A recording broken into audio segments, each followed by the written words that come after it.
നമസ്കാരം. വളരെ പ്രസക്തമായ ഒരു വിഷയത്തെ പറ്റിയാണ് ഇന്ന് ഈ ഒരു വീഡിയോയിലൂടെ പറയാൻ ഉദ്ദേശിക്കുന്നത്.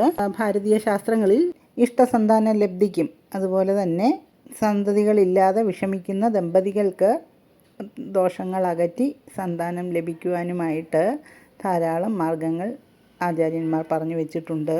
അവയെക്കുറിച്ച് നമുക്കൊന്ന് വിശകലനം ചെയ്യാം. വ്രതനിഷ്ഠയോടുള്ള പ്രാർത്ഥനയാണ് ഏറ്റവും പ്രധാനം. ദമ്പതിമാർ ഒത്തൊരുമയോടെ തികഞ്ഞ വിശ്വാസത്തോടെ പ്രാർത്ഥിച്ചാൽ ദോഷങ്ങളകന്ന സന്താനങ്ങളുണ്ടാകും. സന്താനഗോപാല മൂർത്തിയെയാണ് ഭജിക്കേണ്ടത്. ദോഷാധിക്യമുള്ളവർക്ക് പ്രാർത്ഥന മാത്രം പോരാ, പൂജ, ഹോമങ്ങൾ, ഏലസുകൾ എന്നിവ വേണ്ടിവരാം. സാധാരണയായിട്ട് സന്താന ലബ്ധിക്ക് താമസമുണ്ടാവുകയാണെങ്കിൽ ദമ്പതികളുടെ ജാതകം ഉത്തമനായ ഒരു ജ്യോത്സ്യനെ കൊണ്ട് പരിശോധിപ്പിച്ചാൽ എന്താണ് തടസ്സമെന്ന് അറിയാനാകും. പൂർവ്വജന്മദോഷമാകാം, ഗുരുശാപം, സർപ്പദോഷം, ശത്രുദോഷം എന്നിവ കൊണ്ടെല്ലാം സന്താന തടസ്സമുണ്ടാകാനുള്ളൊരു സാധ്യതകളുണ്ട്.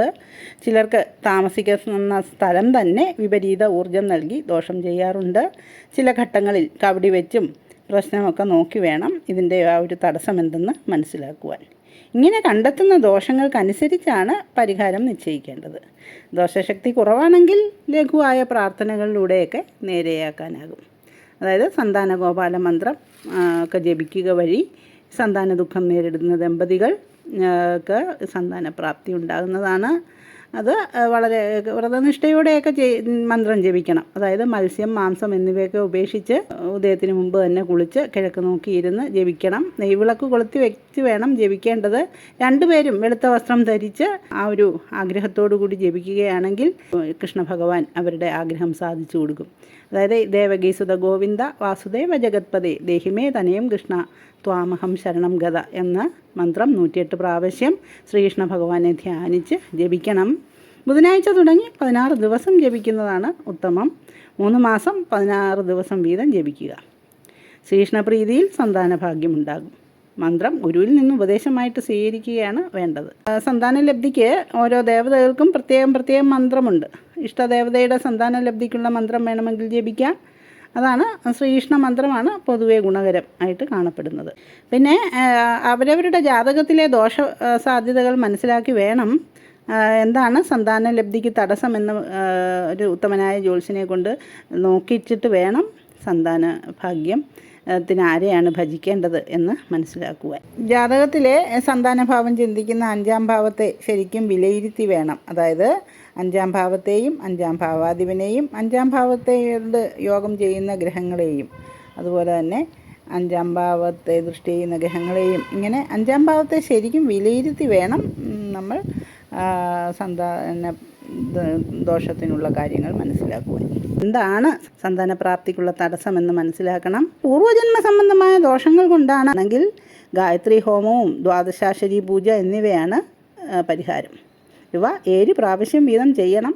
പഞ്ചാക്ഷര മന്ത്രം ഓം നമശിവായ നിത്യേന 2 നേരം 108 വീതം 41 ദിവസം ജപിക്കുകയും വേണം. വ്രതനിഷ്ഠ നിർബന്ധമാണ്. ശക്തമായ പാപദോഷങ്ങൾ പോലും മാറും എന്നാണ് അനുഭവസാക്ഷ്യം.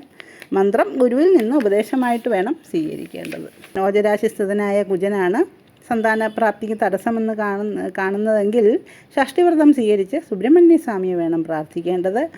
അതുപോലെ തന്നെ യുഗ്മരാശിസ്ഥിതനാണ് കുജൻ ആണ് സന്താനപ്രാപ്തിക്ക് തടസ്സമെന്ന് കാണുകയാണെങ്കിൽ പൗർണമി വ്രതം സ്വീകരിച്ച് ദേവീഭജനം ചെയ്യുന്നതാണ് ഗുണകരം.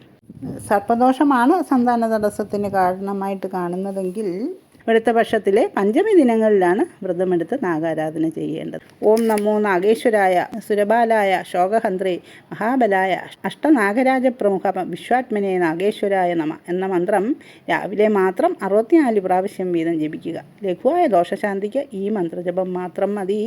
ദോഷാധിക്യത്തിലാണെങ്കിൽ മന്ത്രകലശം സ്വീകരിക്കണം. ഇനി സർപ്പദോഷത്തിന് നാഗപ്രതിഷ്ഠയുള്ള കാവുകളിൽ കുളിച്ചു തൊഴുകയാണ് വേണ്ടത്. നാഗർക്ക് മഞ്ഞൾ, പാലഭിഷേകം ചെയ്യുക ഇവയൊക്കെയാണ് ലഘുവായ പരിഹാരങ്ങൾ.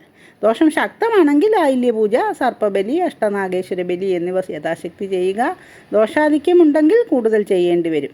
ഇനി ഗുരുശാപം സന്താന തടസ്സത്തിന് കാരണം ആകാറുണ്ട്. അങ്ങനെയുള്ളപ്പോൾ ദക്ഷിണാമൂർത്തി ധ്യാനമാണ് വേണ്ടത്. ഓം ദക്ഷിണാമൂർത്തിയെ യോഗീശ്വരായ നമ എന്ന മന്ത്രം 84 പ്രാവശ്യം ജപിക്കുക.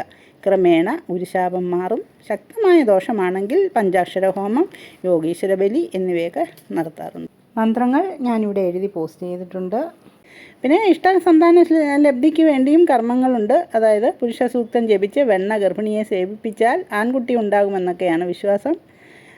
കദളിവാരയുടെ ഇലയിൽ വെണ്ണ പരത്തി ദർഭപ്പുല്ലുകൊണ്ട് അതിൽ തൊട്ട് പുരുഷ സൂക്തം 54 പ്രാവശ്യം ജപിക്കണം. പുരുഷ സൂക്തം വലിയ മന്ത്രമായതിനാൽ കൂടുതൽ പേർ ഒന്നിച്ചിരുന്ന് ജപിക്കാറുള്ളതാണ്. ഇങ്ങനെ ജപിച്ച വെണ്ണ ഗർഭിണിയെ സേവിപ്പിക്കുക എന്നുള്ളത് ആണ് പ്രധാനം. ഇനി ദുർഗാമൂലമന്ത്രം ജപിച്ചും 108 പ്രാവശ്യം ജപിച്ച് ഗർഭിണിയെ സേവിപ്പിക്കുന്നതും, നെയ്യിൽ തൊട്ട് 108 പ്രാവശ്യം ജപിച്ച് ഗർഭിണിയെ സേവിപ്പിക്കുന്നതും 12 ദിവസം ഇപ്രകാരം ചെയ്യുന്നത് പെൺകുട്ടി ഉണ്ടാകുന്നതിന് ഉത്തമമാണ്. ഇതെല്ലാം നമ്മുടെ പൂർവിക ആചാര്യന്മാർ പറഞ്ഞിട്ടുള്ളതാണ്. ദോഷം കൂടുതൽ ശക്തമാണെങ്കിൽ ഹോമമൊക്കെ തന്നെയാണ് ഗുണകരം. അതായത് സന്താനഗോപാല ഹോമമൊക്കെ ചെയ്യുന്നത് ഈ ദോഷം കൂടുതൽ കഠിനമാണെങ്കിൽ ചെയ്യേണ്ടതാണ്. സന്താനഗോപാല മന്ത്രം കൊണ്ട് 7000 പ്രാവശ്യമാണ് ഹോമസംഖ്യ കഴിക്കേണ്ടത്. നെയ്യ്, പാൽപ്പായസം, പ്ലാശിൻ ചമത എന്നിവ ദ്രവ്യങ്ങൾ 1008 വീതമാണ് ഹോമിക്കേണ്ടത്. വീണ്ടും നെയ്യ് 3000 പ്രാവശ്യവും പാൽപ്പായസം 1008 പ്രാവശ്യവും ഹോമിക്കണം. രോഹിണി, തിരുവോണം, വ്യാഴാഴ്ച, ദശമി എന്നിവ ഏറ്റവും ഉത്തമ ദിവസങ്ങളാണ്. പരമാവധി വെളുപ്പിനെ ചെയ്യണം. 5, 7, 9, 12 പ്രാവശ്യം വരെ ചെയ്യേണ്ടി വന്നേക്കാം. തികഞ്ഞ ഉപാസകനായ ഒരു വ്യക്തിയെ കൊണ്ട് വേണം കർമ്മം ചെയ്യിക്കേണ്ടത്. പുരുഷ സൂക്ത മന്ത്രം ജപിച്ച് തിരുവോണം നക്ഷത്രം തോറും നടത്തുന്ന പാൽപ്പായസ ഹോമം അല്ലെങ്കിൽ തിരുവോണ ഹോമം എന്ന പേരിൽ അറിയപ്പെടുന്നത് സന്താനലബ്ധിക്ക് ഗുണകരമാണ്. പാൽപ്പായസം, നെയ്യ്, പ്ലാശിൻ ചമത എന്നിവ ഉപയോഗിച്ച് 8 പ്രാവശ്യം വീതം പുരുഷ സൂക്തം ജപിച്ച് ഹോമിക്കണം. പുരുഷ സൂക്തത്തിലെ 18 മന്ത്രങ്ങൾ കൊണ്ടും പ്രത്യേകം ഹോമിക്കണം. സന്താന തടസ്സം മാറി ഇഷ്ടസന്താന ലബ്ധി ഉണ്ടാകും. ഉത്തമ കർമ്മിയെ കൊണ്ട് ചെയ്യിക്കുക. ദുർഗാപൂജയുമുണ്ട്. സന്താന ദുർഗാപൂജ നടത്തി പാൽപ്പായസം ഹോമിക്കുന്നതും നല്ലതായിരിക്കും. അത് അഷ്ടദള പത്മത്തിലാണ് സന്താന ദുർഗാ സങ്കല്പത്തിൽ പൂജ നടത്തിയിട്ട് പാൽപ്പായസം നിവേദിക്കുന്നതാണ് സന്താന ദുർഗാപൂജ. ഇതൊക്കെ കർമ്മികളാണ് ചെയ്യുന്നത്. പിന്നെ ബാലഗോപാല പൂജയുണ്ട്. അതായത് സ്വസ്തിക പത്മത്തിൽ ശ്രീകൃഷ്ണമൂർത്തിയെ പൂജിച്ച് ഓരം കൊണ്ട് 336 പ്രാവശ്യം അർച്ചന നടത്തുക. ഇതൊക്കെ കർമ്മികൾ ചെയ്യും. എന്നിട്ട് നിവേദ്യം 7 കുട്ടികൾക്ക് ദാനം ചെയ്യുക. കുട്ടികൾക്ക് പായസം കൊടുത്ത് തൃപ്തിപ്പെടുത്തണം. ഇങ്ങനെ 11 വ്യാഴാഴ്ചയാണ് ചെയ്യേണ്ടത്. പിന്നെ സത്സ്വഭാവിയും ഭാഗ്യശാലിയുമായ സന്താനം ഉണ്ടാകാനും പ്രത്യേക പ്രാർത്ഥനകളൊക്കെ ഉണ്ട്. അത് ഭാര്യാഭർത്താക്കന്മാർ ഒരുമിച്ചിരുന്ന് 2 നേരം ജപിച്ചാൽ മതിയാകും. ഓം ഹ്രീം നമഃശിവായ രുദ്രായ സദാശിവായ ഹ്രീം പരമാകാരായ ഹ്രീം സത്പുത്ര ലാഭകരായ ഹ്രീം നമ എന്ന മന്ത്രം ഭാര്യാഭർത്താക്കന്മാർ ഒന്നിച്ചിരുന്ന് 2 നേരം ജപിക്കുക. പൗർണമി ദിവസം തുടങ്ങി ഗർഭധാരണത്തിന് മുമ്പ് 16 ദിവസം ജപിക്കണം. ശിവൻ്റെ അനുഗ്രഹം നേടി സ്ത്രീ ഗർഭം ധരിച്ചാൽ ഉത്തമ സന്താനം ഉണ്ടാകും. ഇനി ഉണ്ടായ ഗർഭത്തെ സംരക്ഷിക്കുവാനും അതുപോലെ തന്നെ ഗർഭിണികൾ പതിവായി ജപിക്കേണ്ട മന്ത്രങ്ങളെയുമൊക്കെ ആചാര്യന്മാർ നമുക്ക് പറഞ്ഞു തന്നിട്ടുണ്ട്. അത് ഇനിയൊരവസരത്തിൽ വിശദമായിട്ട് ഇനിയൊരു വീഡിയോയിൽ പറയുന്നതാണ്.